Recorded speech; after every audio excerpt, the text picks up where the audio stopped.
This isn't a celebration video. There's nothing to celebrate.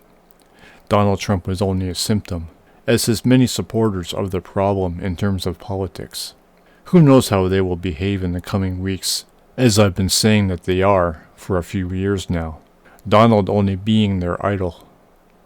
I've recently uploaded some nasty videos where I was just being honest in my opinions and observations about America's constant bullshit. I see that I've lost a few subscribers.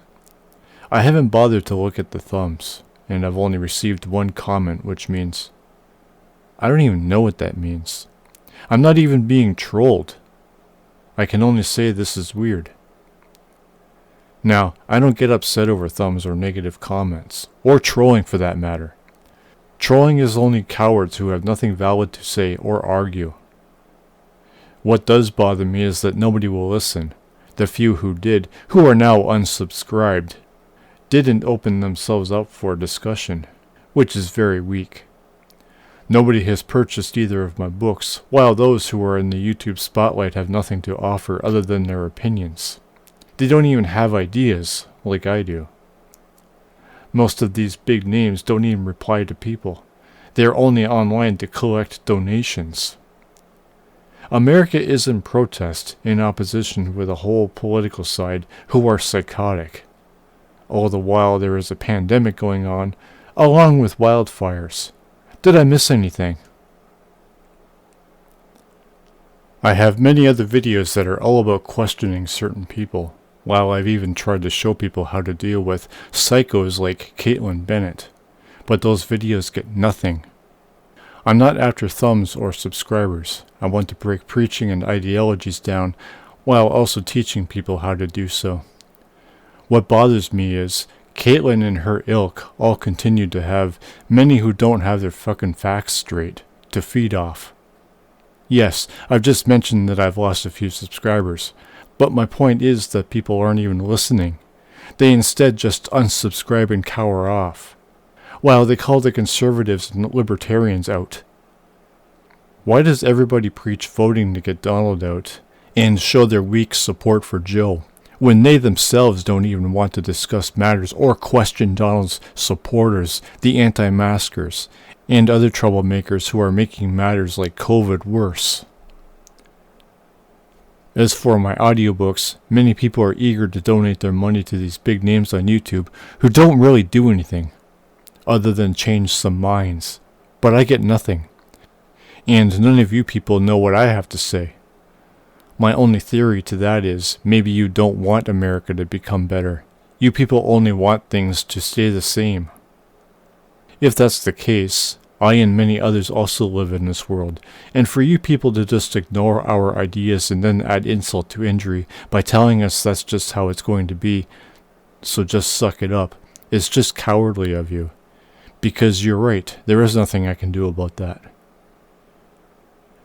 I've seen many Karen videos, and people seemingly just want somebody to point and disgust at, while those Karens, the conservatives and libertarians, all hate you just for being you.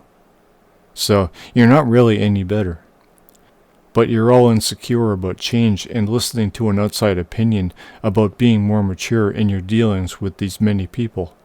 And you prefer to just embrace the contrast these people provide, making you appear smarter and sensible in comparison.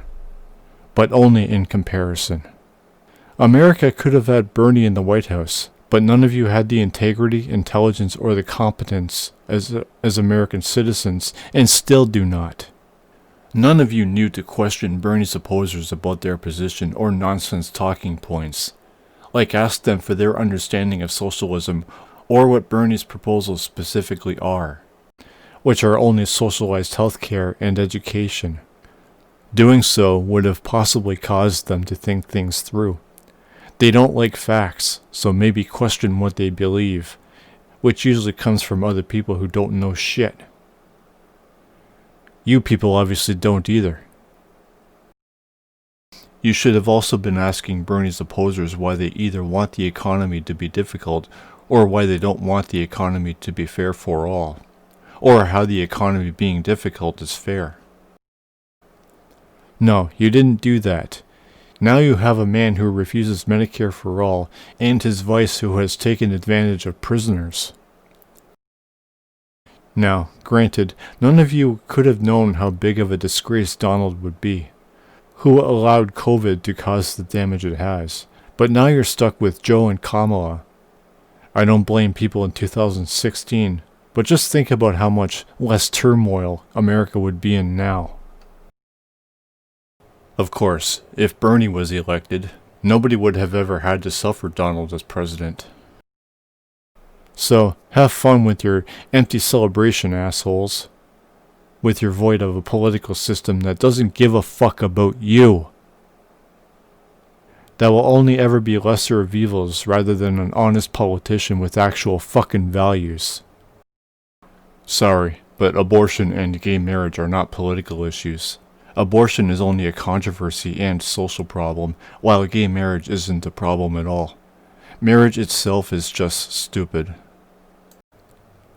So many people keep talking about unemployment and other economic problems, which is why Donald was elected. They wanted to try a businessman for a change.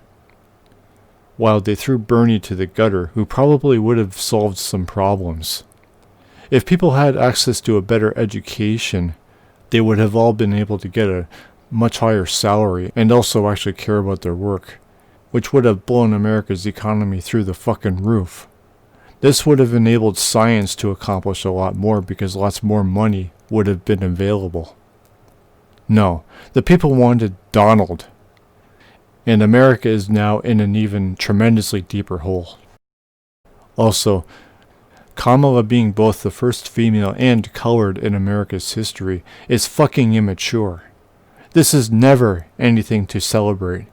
America needs to grow up. I don't care what a person's skin color is or what's between that person's legs. Their proposals are of the essence.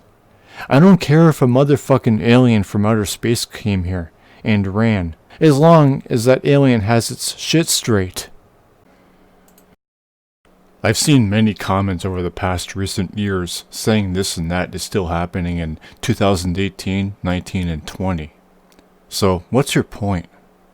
What's so special about the late 2010s? If something fucked up is still going on in 2020, 2020 is obviously meaningless.